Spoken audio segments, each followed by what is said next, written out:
Assalamualaikum warahmatullahi wabarakatuh.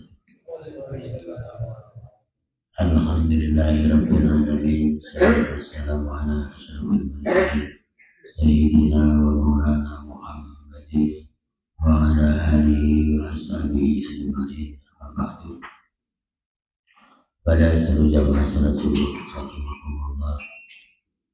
Seperti biasa, mari kita awali pengajian ini dengan basmalah. Bismillahirrahmanirrahim. Qala al-mu'allif rahimahullah ta'ala wa nafa'ana bihi wa ulumihi bihi amin ya rabbal alamin. Dzikru qissati Ibrahim al-Khalil alaihi salatu wassalam. Bab yang kelima, yaitu tentang sejarah Nabi Ibrahim atau kisah Nabi Ibrahim. Ya. Waruya atau warawah Wahab ibnu Munabbih anna Ibrahim al-Khalil sallallahu alaihi wasallam ibnu Tarikh bin Nakhul.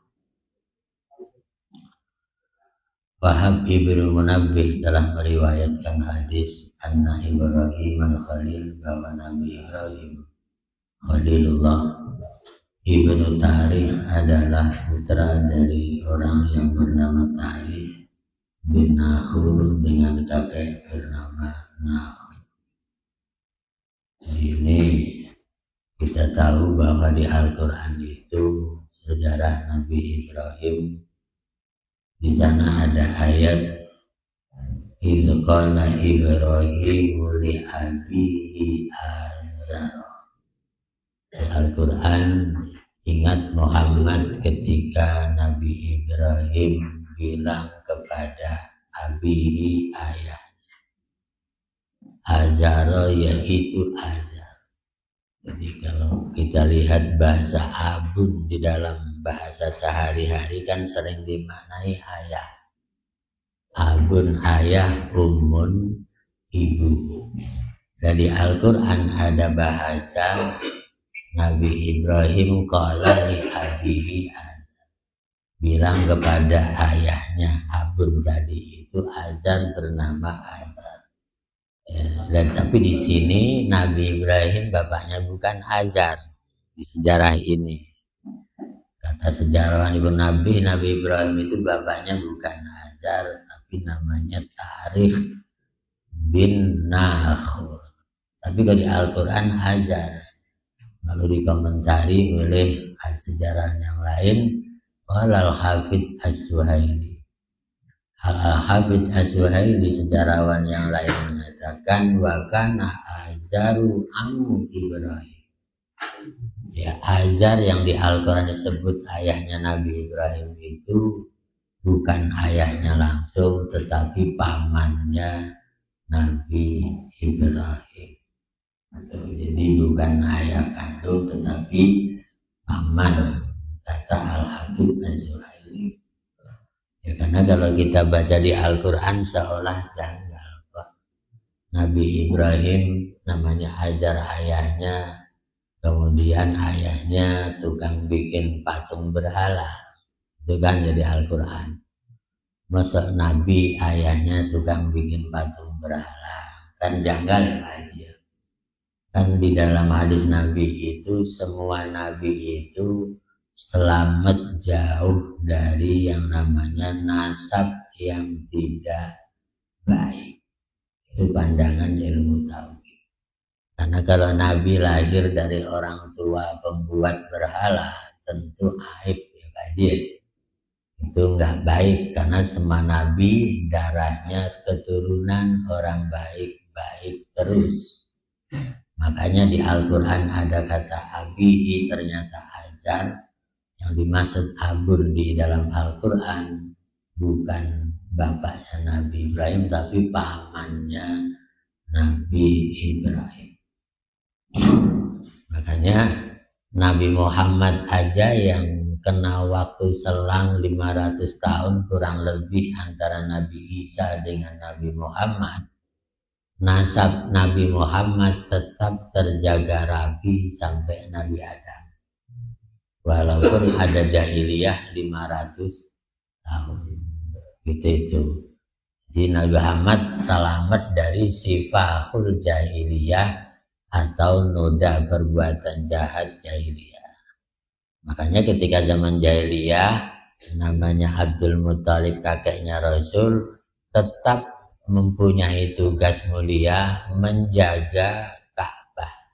Ya kan, walaupun Ka'bahnya bukan kiblat.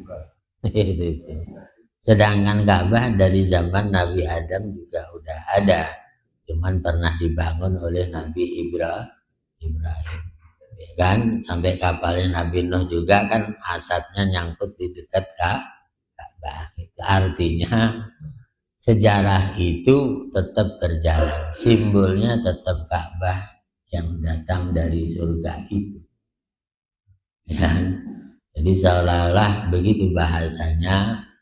Ada perubahan zaman, agama bisa berubah-ubah tadi, tapi Islam tetap terjaga rapi oleh yang megang sejarah Islam dari zaman ke zaman. Itu makanya sampai kepada yang namanya Aden. Jadi Nabi Muhammad itu kan dari Muhammad bin Abdullah bin Abdul Muthalib bin Hashim terus sampai Fihr Abdul Manaf, sampai Lu'ayyi Ghalib Fihr sampai ke Adnan. Nah Adnan itu orang zaman Nabi Isa, itu orang baik zaman Nabi Isa. Jadi memang steril nasab Rasul itu dari yang namanya nasab yang tidak baik. Nah di Al-Quran kalau Azar dianggap bapaknya Nabi Ibrahim, nyatanya ya Abun itu tidak semua bapak, maknanya tidak bapak semua. Jadi contoh, orang yang dituakan sering disebut abun, ya kan Pak dia, Abuya Ismail, Abuya Ibrahim, Abuya ya Armin. Kalau di depan diri kan ada abun, kan abun kan, Abuya itu dikata abun, Abuya Hamka gitu kan ya. Jadi tidak semua abun artinya ayah, itu kan. Makanya Nabi Ibrahim, Imam Ghazali itu memposisikan diri sebagai ayah abun. Kita muridnya disebut ya bunaya wahai anakku, ya itu kan. Jadi tidak semua abun artinya ayah. Maka abun di Al-Quran tentang ayah Nabi Ibrahim ternyata bukan ayah tapi pamannya Nabi Ibrahim. Kalau paman, apa sih paman dengan wak bedanya apa sih? Ya begini, kalau amun itu paman dari bapak, saudara bapak, bahasa Arabnya amun kalau laki-laki. Kalau perempuan ammatun, saudara ayah. Kalau saudara ibu khalun kalau laki-laki, kalau perempuan khalatun. Itu bahasa Arab. Jadi Arab itu beda, Pak. Kalau kita kan ya sama aja ya. Mau kalau wak di atas, kalau paman di bawah gitu ya. Kalau di Arab mah beda. Kalau amun paman itu saudara ayah, kakak ayah, adiknya ayah, namanya amun ammatun. Tapi kalau saudara ibu khalun, kalau laki-laki, kalau perempuan khalat. Ini bahasa Indonesia malah kebalik. Kalau orang Serang nyebut wak itu di atas, kakaknya bapak. Ya kalau di adiknya bapak namanya paman, mamang orang Serang. Ya bahasa Arab tidak. Amun ammatun sisi bapak, khalun khalatun sisi ibu. Nasab dari ibu maksudnya. Nah, ini dalam bahasa Arab seperti itu. Makanya orang memahami bahasa Arab itu tidak mudah.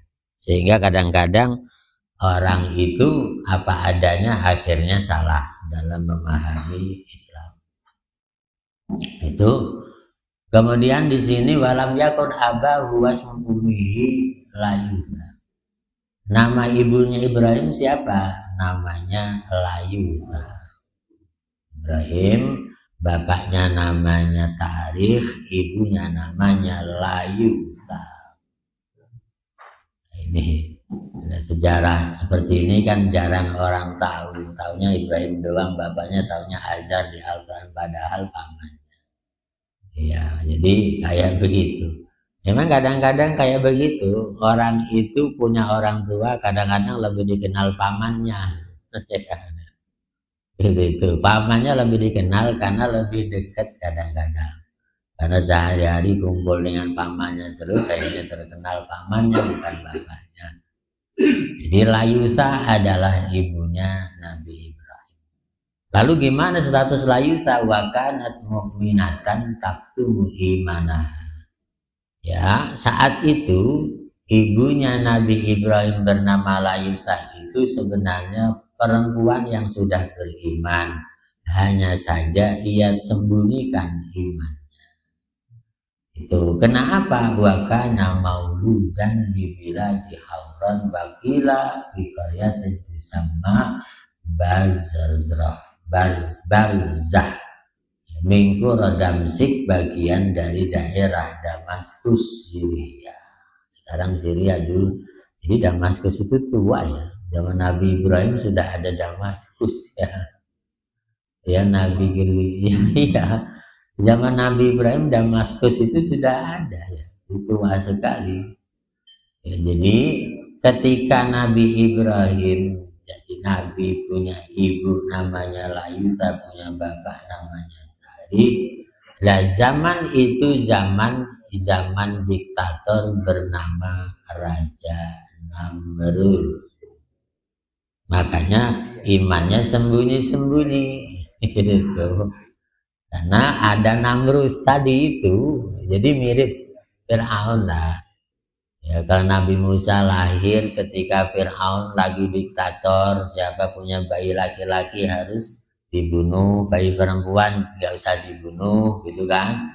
Lahir sembunyi-sembunyi. Ini juga ibunya Nabi Ibrahim sudah beriman zaman Nabi Ibrahim itu, walaupun Namrudnya begitu kejam, tetapi sembunyi-sembunyi imannya.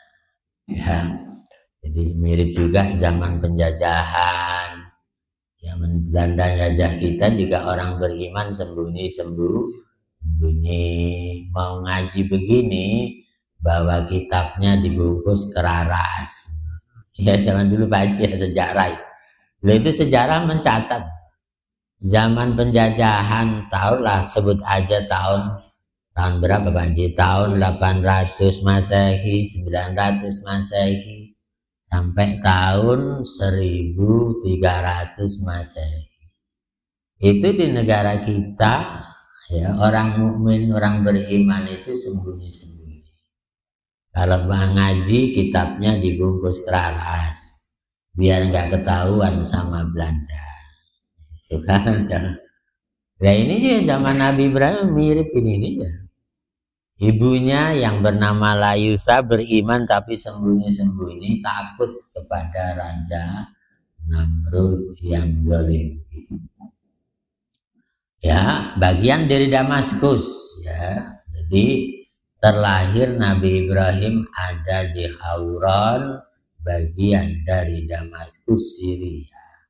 Fi magharatin hunaka ma'rufatun fiha ad-du'a mustajab. Karena di Damaskus, di desa yang namanya Hauran tadi itu ada sebuah goa. Magharah itu gua. Ada gua, bukan gua bahasa Jakarta, goa.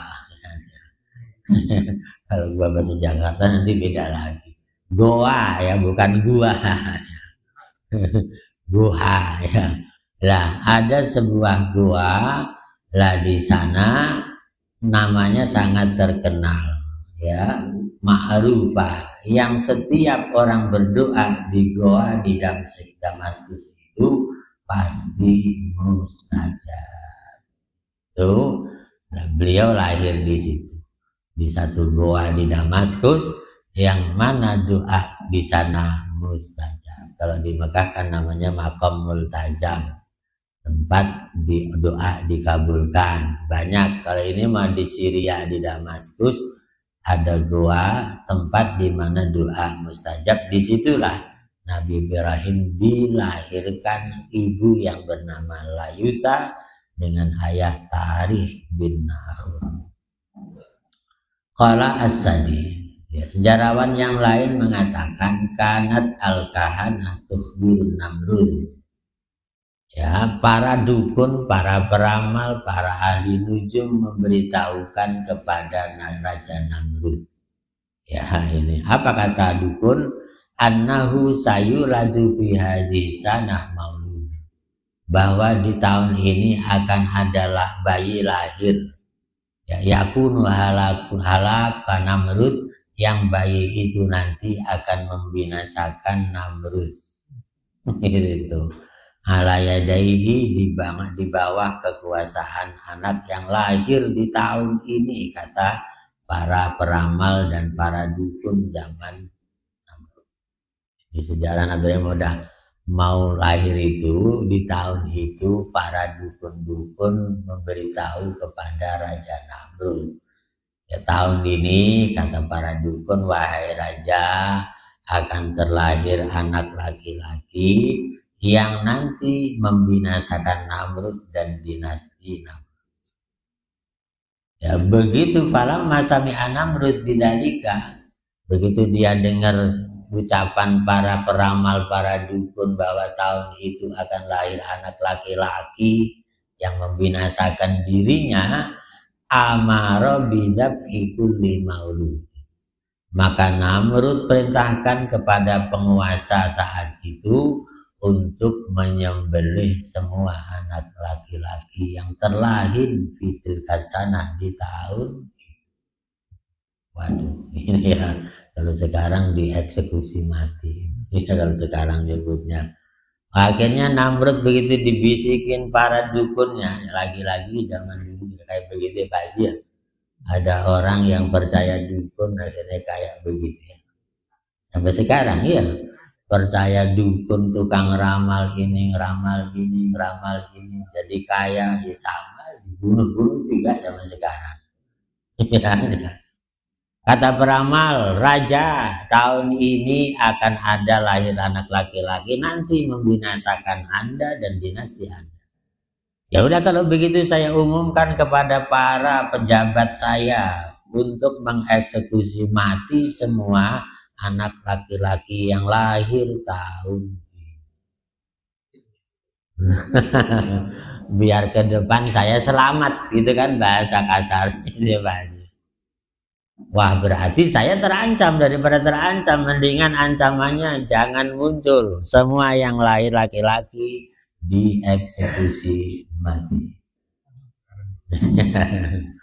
Kalau sekarang mah nggak ada sih eksekusi mati kayak begitu ya. Penguasa eksekusi mati begini senegara kan jarang ya. Ini mau senegara yang lahir tahun itu, berapa bayi yang lahir tahun itu, kan ya. Ya kalau sekarang enggak lah, undang-undangnya udah rapi. Kalau toh terjadi pembunuhan biasanya sistematis ya Pak Haji ya. Karena undang-undangnya sistematis, bunuhnya juga sekarang sistematis, rapi rancangannya, masif sekali. Daripada jadi saingan mendingan diracuni sebulan mati. Kalau sebulan mati kan ketahuan. Mendingan dikasih ya macam-macam. Kalau cerita para preman mah kalau bunuh orang nggak ketahuan itu diajak masuk ke warung, diajak minum kopi. Kata preman ya, kopinya diisi semen. Itu kan nantinya mati pelan-pelan 3 bulan, 4 bulan, 5 bulan. Itu bahasa preman ya. Iya, makanya kalau dulu cerita orang ke Malimping jarang yang berani Pak Haji. Lewat ke Malimping Kebaya, kampungnya Pak Haji. Lewat Malimping Kebaya zaman dulu nggak berani orang, karena premannya gayanya gaya tadi, diajak ke warung, kasih minum, mati di jalan. Ya, begitu juga daerah Jakarta, Kalideres dan sekitarnya, itu kan Pak Haji ya. Jangan coba-coba dijajanin orang pinggir jalan mau, nanti habis minum mati. Zaman dulu, tapi zaman sekarang enggak ya Pak. Dulu ada daerah yang ditakuti. Nah di sini Namrud punya kekuasaan sangat diktator dan zalim. Nah di sini kemudian apa? Nah di sini Dia perintahkan semua yang lahir di tahun itu untuk dibunuh. Wa amara bi azlir rijal anin nisa. Ini yang parah. Lalu ia perintahkan kepada rakyatnya, berarti Syria ya sekarang namanya, ya Damaskus itu. Merintahkan supaya semua kaum bapak kalau bersetubuh sama istrinya, jangan sampai air spermanya masuk ke rahim istrinya. Disuruh nyabut sebelum selesai. Parah amat. Itu azlu ya bahasa. Ya di dalam begini azlu kan. Ya artinya kan nggak jadi bayi gitu loh ya. Jadi belum keluar sperma suruh nyabut. Lah itu parah amat Namrud ini ya. Ya tapi apakah bisa menyelidiki dari rumah ke rumah? Ayo siapa yang menyelidiki ya kan? Dan pengumumannya kayak begitu kan. Kalau ini zaman baheula ya Pak Haji. Ya kalau zaman sekarang pakai KB. Jadi ini ternyata gaya KB itu gayanya Namrud gitu loh. Ya bener kan ini ya. Ya suami jangan gauli istri atau gauli tapi jangan sampai finish gitu kan ya. Itu Namrud ini. Ya sekarang daripada begitu mendingan KB lah, pakai kondom dan seterusnya kan gitu tuh kan ya. Dasar gaya Namrud ya. Ternyata Namrud modern juga ada. Pakai kondom ada baik. Makanya kita sendiri kadang-kadang malu. Kenapa di Indonesia orang suruh KB 2 anak cukup, laki perempuan sarwa kene ya kan ya. Tapi begitu geser sedikit ke Brunei, punya anak lebih dari 2 dapat hadiah rumah. Geser lagi ke Singapura, punya anak lebih 2 dikasih rumah, kasih hadiah maksudnya. Lah kita justru kalau punya anak 2 dapat hadiah. Lah itu kalau kita cerita, ayo sekarang negara kita itu negara besar ya Pak Haji ya. Kenapa disuruh KB? Ya kan, negara itu negara besar. Pulaunya masih pada kosong, Kalimantan kosong, ya kan? Makanya ibu kota sekarang di Kalimantan karena kosong Kalimantannya. Yang padat Pulau Jawa, ya kan ya? Ya pulau yang lainnya masih pada kosong. Lu negara segitu besar kok. Kenapa harus aturan Namrud dipakai gitu loh? Ya kan harusnya disuruh ngisi negara kita yang kosong, bekali pendidikan yang baik, kasih keterampilan yang hebat, ya beres kan ya Pak. Nggak harus pakai capek-capek gaya Namrud dipakai. Ya itu. Nah ini ya, ya udah nggak ada sekarang KB ya, nggak ada sekarang. Ya ada tapi nggak galak maksudnya, ada tapi nggak galak. Ya wajah ala kulli baitin harisan bisa babi dalik. Lalu prakteknya gimana suruh ngawasin suami istri tiap rumah? Akhirnya dia ciptakan setiap rumah harus ada yang merondai 1 polisi. Itu kata Namrud. Masa ngerondain orang suami istri mau bergaul? Ampun deh Namrud ini. Minta jatah kata tadi. Per rumah dipasang 1 polisi itu Namrud, bener-bener parah ya. Lah polisinya sejumlah rakyat dia, kalau sejumlah rumah rakyat dia zaman itu. Ya, gitu. Itulah. Jadi intinya orang kalau gak haus dengan kekuasaan takut tergeser, biasanya segala macam jurus dia akan gunakan. Gitu kan ya? Bukan begitu. Orang yang pengen jadi presiden terus-menerus biasanya lawannya disikat habis. Itu dari zaman ke zaman ya. Lu itu sejarah kan membuktikan kayak begitu. Kita tidak menfitnah siapa-siapa ya kan kayak begitu, bukan? Makanya kita punya DPR sudah sepakat 2 periode cukup. 2 periode cukup, kalau bisa 1 periode cukup gitu kan ya. Biar nggak ada diktator gaya Namrud. Ya. Ya tapi kalau memang bagus boleh ya Pak Haji, boleh kalau bagus. Ya Itu ya, tapi tetap aja sebagus-bagus orang mimpin politik ada kekurangannya.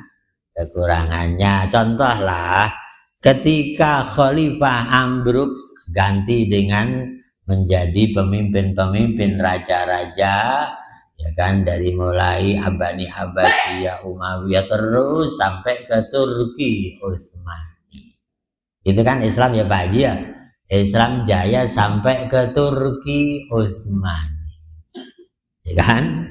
Nah, ketika jaya Turki Utsmani muncul namanya Perang Dunia Pertama, gitu kan ya. Akhirnya umat Islam kalah, diusir dari Eropa bernama Spanyol yang pernah jaya 700 tahun Islam di Eropa. Ya, akhirnya Perang Dunia Pertama kalah, maka Islam diusir dari Eropa. Setelah diusir kembalikan ke Arab, Turki Utsmani dierong-erong dari dalam oleh Inggris, kan? Akhirnya lepaslah dari kejayaan Turki Utsmani. Lepas pertama Syria, lepas kedua Irak, lepas ketiga Saudi Arabia, terus lepas satu demi satu. Persis Uni Soviet dipretelin satu demi satu. Sekarang tinggal Rusia sendirian, sama tinggal Turki sendirian, semuanya disuruh merdeka oleh Inggris. Karena dia Palestina lepas, Syria lepas, Irak lepas, Lebanon lepas, Saudi lepas, Yaman lepas, yang dulunya di bawah Turki Utsmani. Persis kan ya, Soviet ambruk kan. Sekarang tinggal Rusia. Lah Rusia, setelah tinggal Rusia, ternyata yang lepas mau gabung NATO. Gitu kan ya. Yang dulu kan anak saya, masa lepas kemudian ikut orang lain, gitu kan.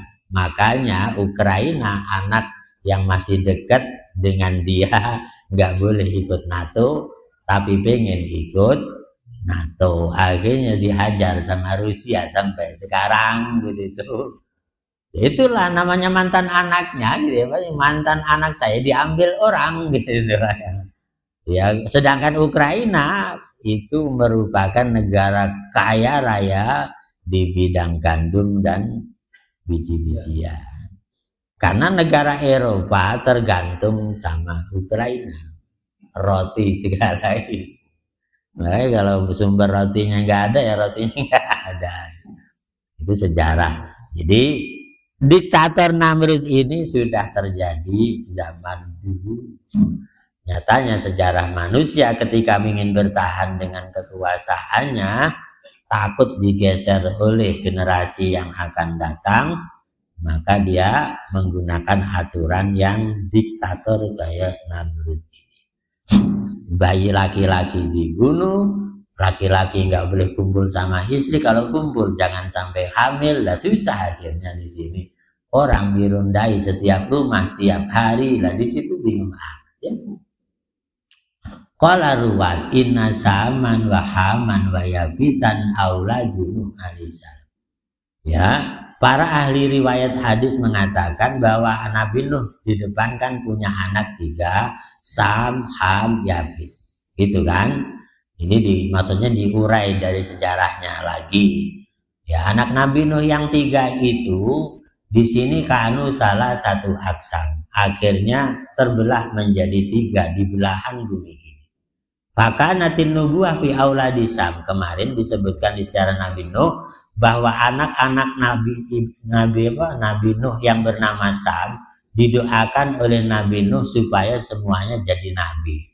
Dan termasuk di sini ya, keturunan Nabi Ibrahim berasal dari Sam yang didoakan Nabi Nuh supaya anak cucunya jadi nabi semua. Itu wa masakinuhum al-Hijaz. Sedangkan tempat para nabi-nabi lahir adalah Hijaz. Itu ya, Hijaz ya, tadi itu negara-negara yang tadi itu kan ya. Wa mayaliha dan sekitar negara Hijaz, Hijaz Makkah Madinah. Wa mayaliha dan sekitar Makkah Madinah seperti Yaman, seperti Syria, Irak, Mesir. Itu kan. wal quwwah wa mayaliha wal quwwah fi auladiham. Sedangkan kekuatan yang tangguh-tangguh berasal dari keturunan anak Nabi Nuh yang bernama Ham yang kedua. Itu ya, wa masakinuhum al maghrib. Sedangkan posisi mereka ada di negara barat. Oh begitu ya. Itu sedangkan batabahtur, kesombongan itu diwakili oleh anak-anak Nabi Nuh yang ketiga bernama Yafis. Wa masanikinuhum al masrik. Sedangkan tempat mereka adalah timur. Jadi bumi sebelah barat, anak-anaknya Nabi Nuh yang kedua Ham, dan mereka punya kekuatan di barat. Sekarang barat kan kuat orang nyebutnya. Sedangkan kesombongan anaknya Nafis ada di bumi belahan timur. Timur berarti China dengan Jepang. Gitu kan ya. Sekarang China dengan Jepang ada di timur. Sombong gak? Jadi nyebutnya sombong loh. Kesombongan anaknya Nabi Nuh yang ketiga di sebelah timur ya. Ya, kalau barat kuat, tengah-tengah anaknya tadi itu Sam, nabi semua. itu kalau di barat penguasa semua. Ya, tapi dunia sekarang mulai kebalik, kabarnya Pak Haji bener apa enggak?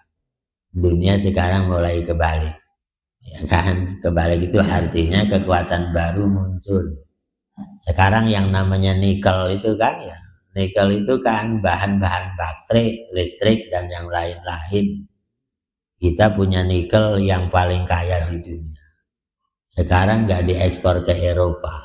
Dan negara Eropa yang punya mobil listrik segala macam sekarang kolap karena nikelnya dari sini, di sini di stop. itu. Nanti mobil listrik segala macam kita cadangannya lebih. Ya, ketika Eropa minta sekarang nggak diekspor nikelnya. Ya, makanya Eropa protes WTO.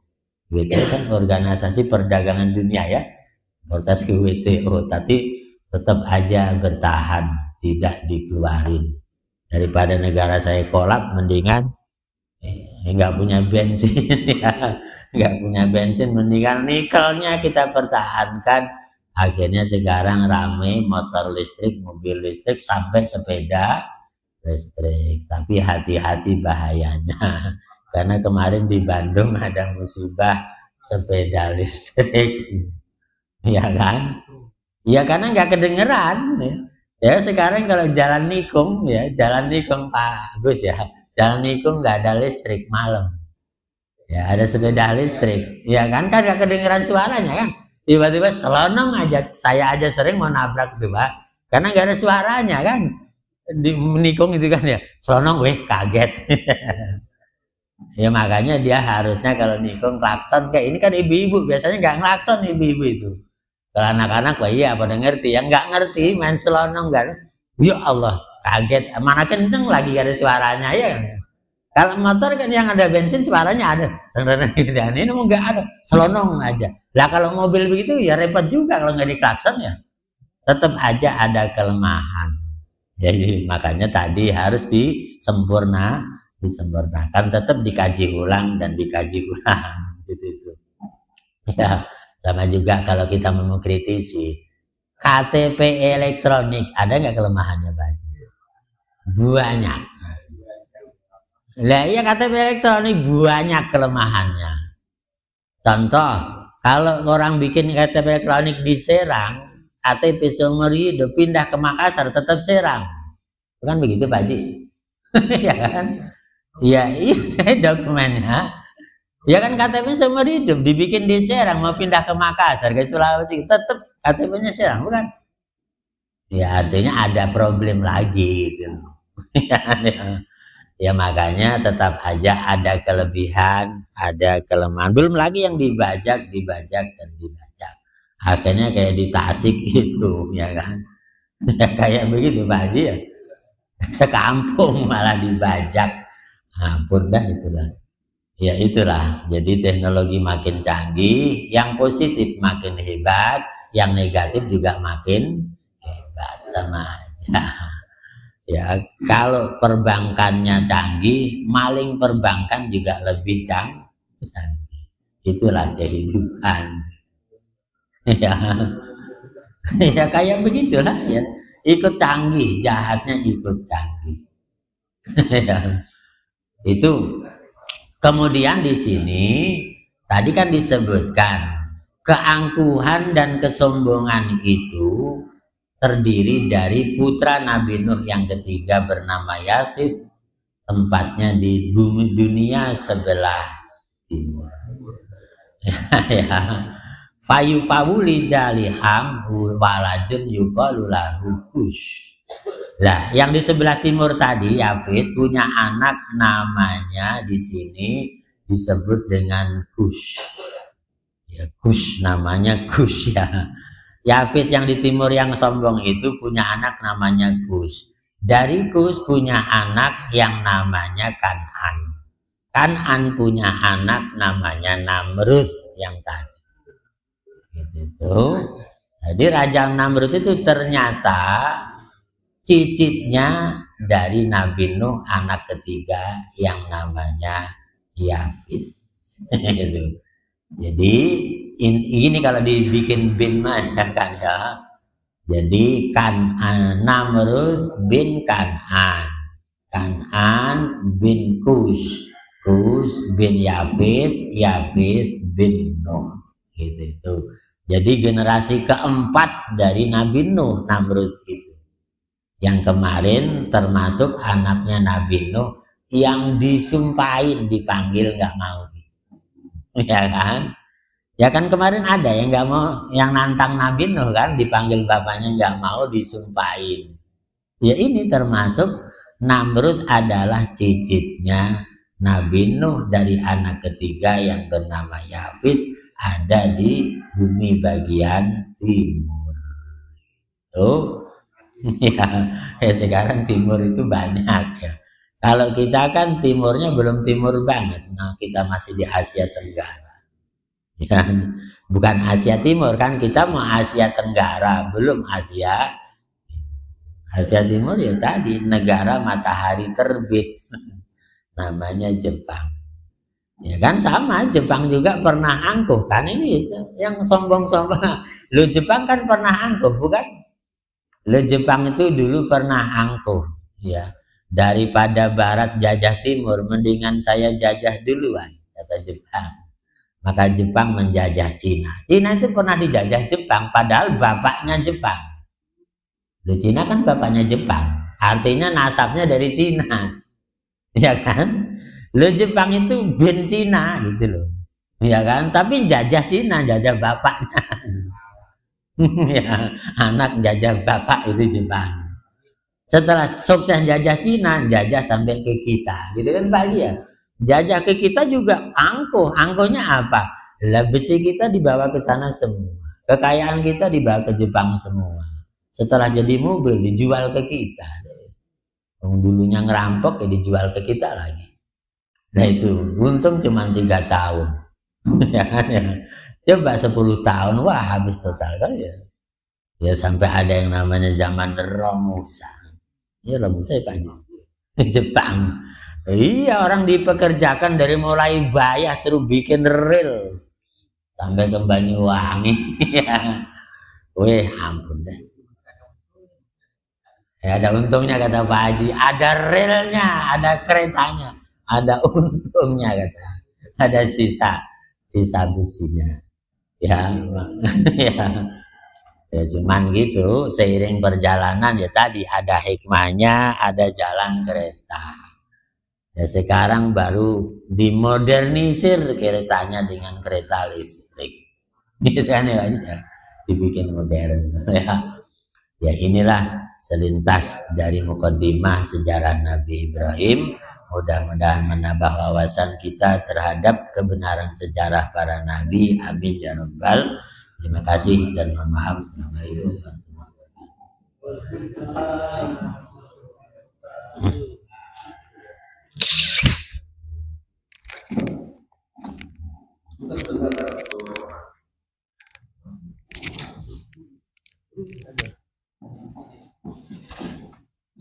wabarakatuh. waktu 5 menit